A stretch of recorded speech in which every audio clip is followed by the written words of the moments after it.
Be me, 24F? Not to toot my own horn, but I'm what you'd call a catch. Solid 8 out of 10 on a good day, 7 on a bad one. Hair is on point, got my skincare routine down to a science. Got a decent job in marketing. It's mostly just making PowerPoints and pretending to laugh at my boss's boomer jokes, but it pays for my brunch habit and my ever-expanding collection of throw pillows. Life is, for the most part, pretty good.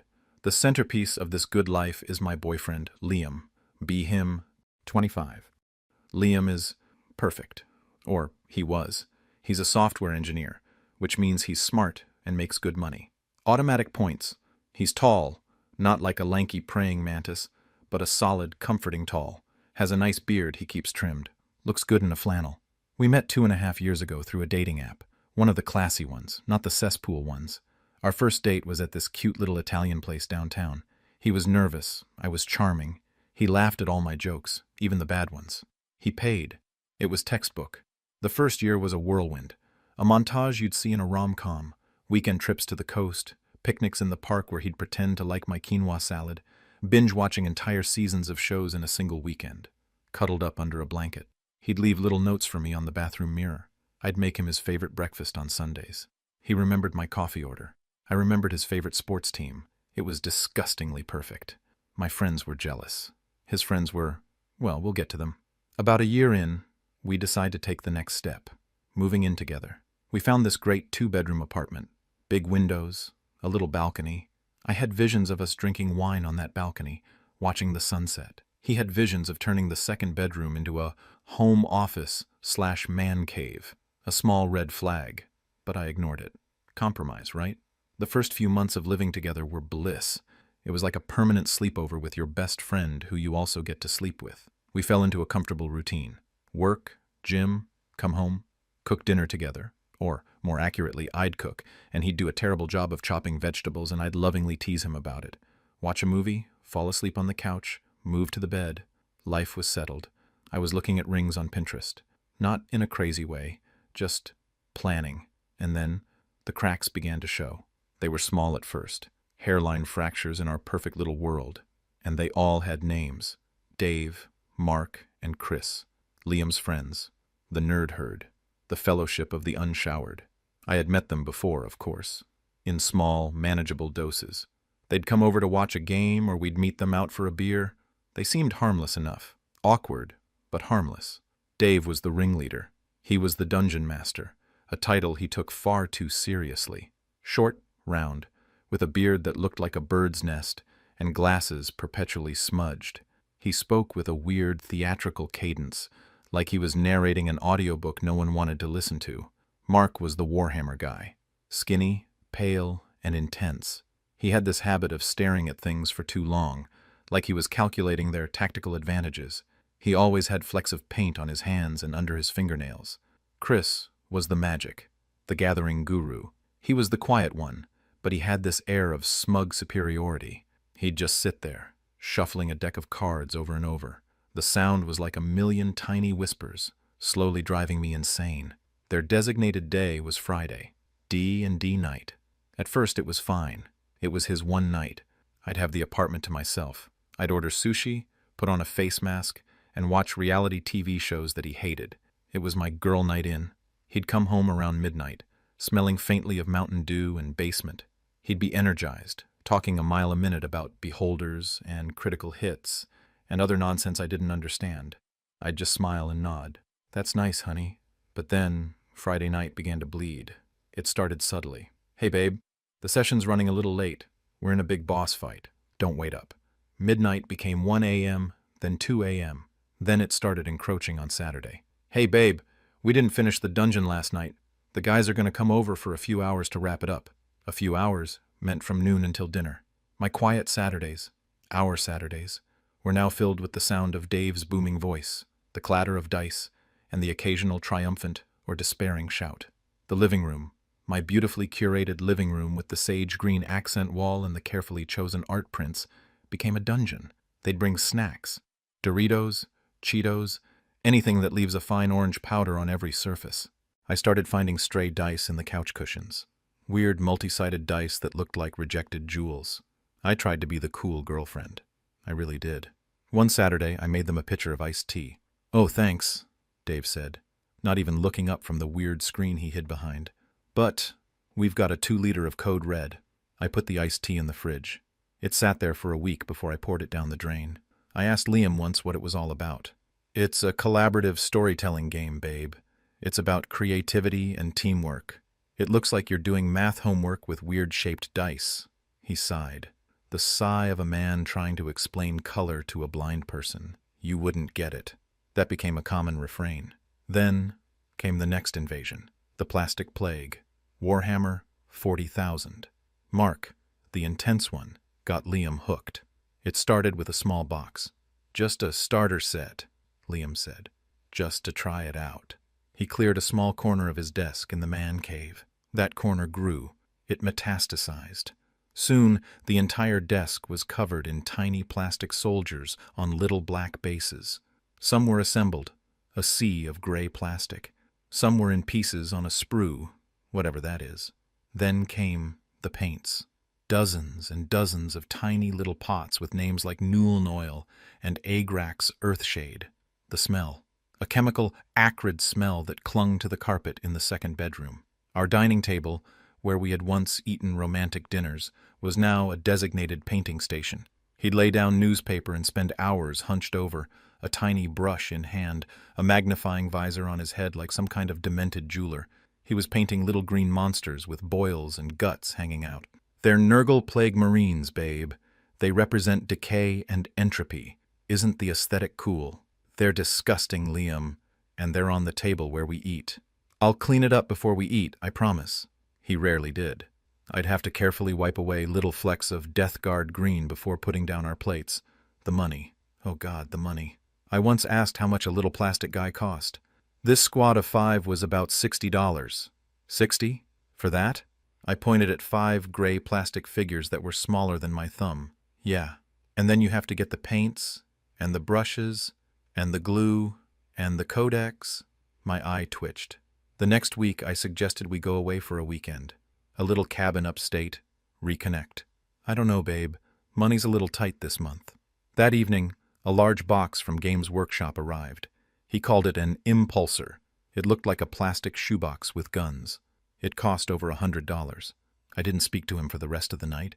He didn't seem to notice. He was too busy clipping plastic pieces and sniffing the glue. Our intimacy started to fade. It used to be that he couldn't keep his hands off me. Now his hands were covered in paint or holding a game controller. He'd stay up until 3 a.m., not with me, but on Discord. I could hear the murmur of their voices from the other room. Laughter, shouting, the language of their tribe. I started to feel like a ghost in my own home. I'd walk out of the bedroom in a new lingerie set I had bought specifically to get his attention. He'd glance up from his phone. "Oh, hey, babe. Looks nice." Then right back to the screen. I'd stand there for a full minute, feeling foolish and invisible, before quietly going back to the bedroom to change. The excuses became more frequent. "Can't do date night this Thursday, babe. Chris is hosting a magic tournament." "What's wrong with Friday? Friday is D&D, you know this. So you get 2 nights with them and I get 0 with you? We live together. I see you all the time." He didn't see me. He saw a roommate. A piece of furniture I tried to take an interest. I really, truly did. I swallowed my pride. One evening, I walked into the man cave while he was painting. "Hey," I said softly. "What you working on?" "Just highlighting the armor panels on my Blightlord Terminators." Cool. Can I try?" He looked at me, then at his precious plastic men, like I was a toddler asking to hold a priceless vase. I don't know. It takes a really steady hand." "I do my own eyeliner, Liam. I think I can handle it." He reluctantly handed me a brush and a model he clearly didn't care about. A little one-eyed goblin thing. A nurgling, he called it. "Okay, so just take a tiny bit of this lighter green and just catch the edge of the boils." My hand was shaking a little. I was so nervous. I just wanted this to be a moment for us. I dipped the brush and tried to paint. The paint went on too thick, a clumsy green glob on the creature's head. "Whoa, he said, snatching it from my hand. "You're supposed to thin your paints." Basic stuff. "Oh man, you've clogged the details." He spent the next 10 minutes trying to fix my mistake, muttering under his breath. I backed out of the room. I didn't cry until I got to the bathroom and turned the shower on so he wouldn't hear me. That was the last time I tried to enter his world. I started getting bitter. I'll admit it. I'd make snide comments. Have fun with your little dolls tonight. Don't stay up too late playing your children's card game. He'd either ignore me or just give me a tired look. It's a complex strategy game. The fighting got worse. It wasn't just passive aggression anymore. It was full-blown arguments, usually on Sunday nights, after he had spent the entire weekend immersed in his hobbies. I feel like I don't even have a boyfriend anymore, Liam. What are you talking about? I'm right here. No, you're not. Your body is here, but your mind is on some stupid planet with space elves or whatever. You care more about those stupid pieces of plastic than you do about me. That's not true, and it's not fair. You can have your hobbies, and I can't have mine. My hobbies are Pilates and reading books. They don't take over our entire apartment and consume every waking moment of your life. It's not every waking moment. God, you're being so dramatic. It would end in a stalemate. He'd retreat to his cave. I'd retreat to the bedroom. The apartment would be silent, charged with resentment. The breaking point came on our 3rd anniversary. 3 years. A milestone. I decided to pull out all the stops. I was going to save us. I was going to remind him of what we had. I made a reservation at that fancy steakhouse he loved, the one we went to on our 1st anniversary. I bought a new dress. Black, slinky, the kind he used to go crazy for. I spent all afternoon getting ready. Hair, makeup, the works. I looked incredible. I was just putting on my earrings when my phone buzzed. A text from him. Hey, so sorry, babe, something's come up. Can't make it tonight. My blood ran cold. I called him immediately. It went to voicemail. I called again. Voicemail. I started to panic. Was he in an accident? Was he hurt? I texted him back. What's wrong? Are you okay? Where are you? 5 minutes later, he replied, I'm at Dave's. His mom had a fall. She's in the hospital. The guys and I are here to support him. It's really bad. I'll call you later. Happy anniversary. I love you. My anger immediately deflated, replaced by a wave of guilt. His friend's mom was in the hospital. Of course he had to be there. I was a monster for being angry. I texted back, Oh my God, I'm so sorry. Is there anything I can do? Tell Dave I'm thinking of him. I took off the dress. I wiped off my makeup. I ordered a pizza and watched The Notebook, crying for multiple reasons. The next day I felt terrible for him. For Dave, I decided to make a casserole. It's what you do when someone's mom is in the hospital. A nice, comforting lasagna. I spent the afternoon cooking. It felt good to do something. I texted Liam, Hey, I made a lasagna for Dave and his family. I can drop it off at his place. No reply. I figured they were at the hospital. I knew where Dave lived.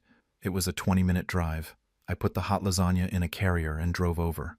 I walked up to Dave's front door. I could hear them inside.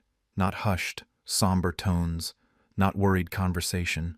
I heard shouting, laughter. I heard Dave's booming voice. I am moving my entire fleet to the Mechatol Rex system for the glory of the Emirates of Hakan. I froze, my hand hovering over the doorbell. I peeked through the window. There they were. Liam, Dave, Mark, and Chris, sitting around a huge table covered in a giant galaxy print game board and hundreds of little plastic spaceships. There was no sign of grief, no worry. They were drinking beer. They were eating chips. Dave's mom wasn't there. Dave's dad wasn't there. Liam was laughing. A big, genuine laugh. The kind I hadn't heard from him in months. He looked happy. He looked relaxed. He looked like a man who had gotten out of jail. I stood there on the porch, holding a lasagna that suddenly felt like the heaviest thing in the world. I didn't ring the bell. I walked back to my car, put the lasagna on the passenger seat, and drove home in a state of cold, quiet rage. He came home late that night. He tried to be quiet, but I was awake, waiting. I was sitting on the couch in the dark. Hey, he whispered, fumbling for the light. Don't, I said. My voice was flat. He stopped. You're still up. How's Dave's mom? I could see his silhouette stiffen. She's stable. They're keeping her overnight for observation. A perfect, practiced lie. That's good, I said. It's great you guys could be there for him, to support him. Yeah, well, that's what friends do. And what was the game you were playing? To support him? Silence. The kind of silence that is louder than any explosion. What are you talking about? He finally managed to say. I went to Dave's, Liam. I brought a lasagna. For the grieving family. I turned on a lamp. The look on his face was a mixture of panic and exhaustion. He wasn't even smart enough to look guilty. I looked through the window. It looked like you were all having a great time. fighting for the glory of the Emirates of whatever. Look, it's not what you think. Isn't it? I stood up. Isn't it exactly what I think? You lied to me. You blew off our anniversary, our 3-year anniversary, to play a board game. It helped him take his mind off it. It's a 12-hour game. It's a huge commitment. We had it planned. You had it planned? On our anniversary? I forgot, okay? It slipped my mind. That was it. That was the line. You forgot.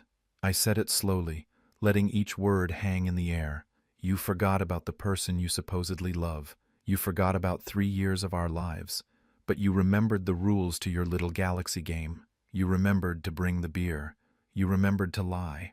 All the frustration, the loneliness, the nights spent feeling invisible, it all came pouring out of me.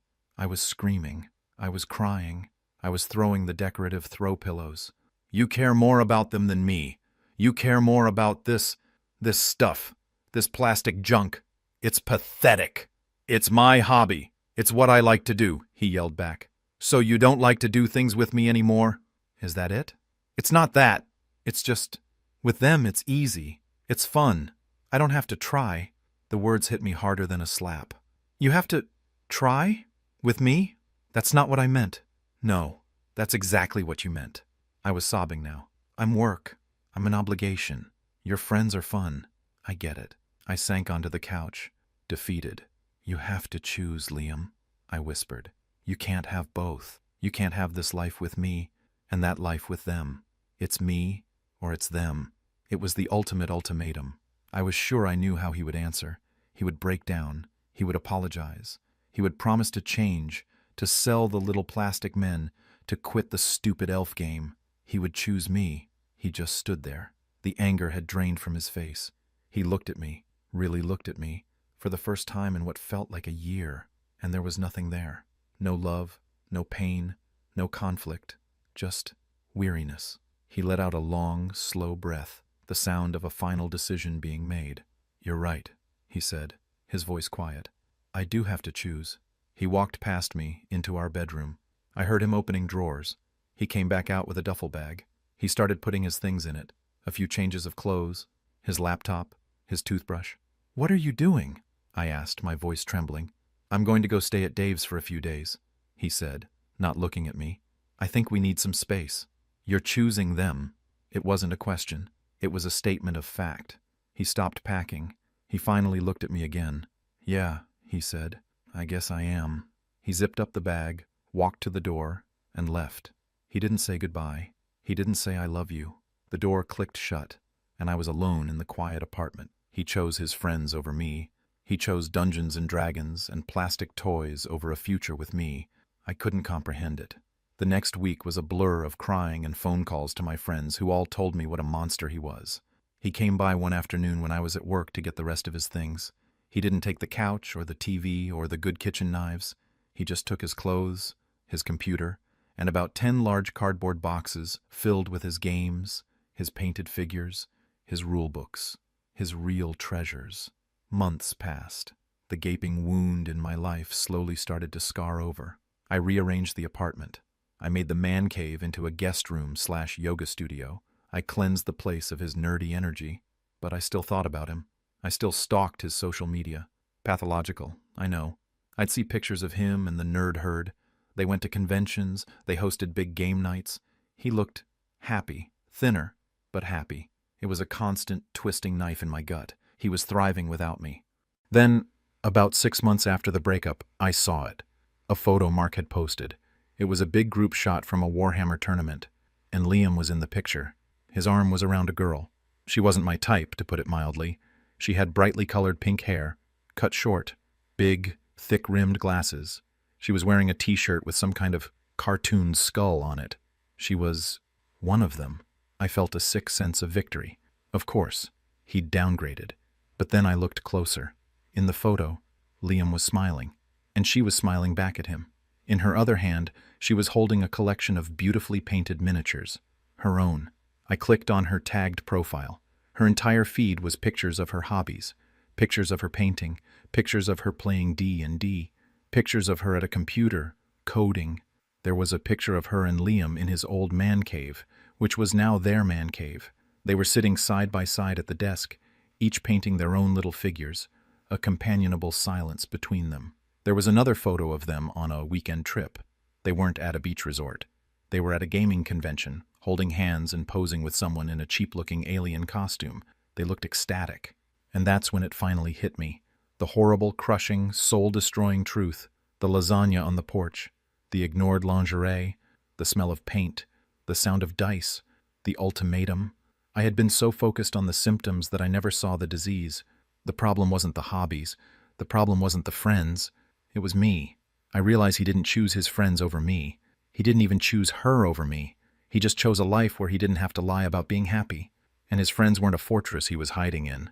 They were just the first people to show him the escape route. And I'll never forgive him for making me see that.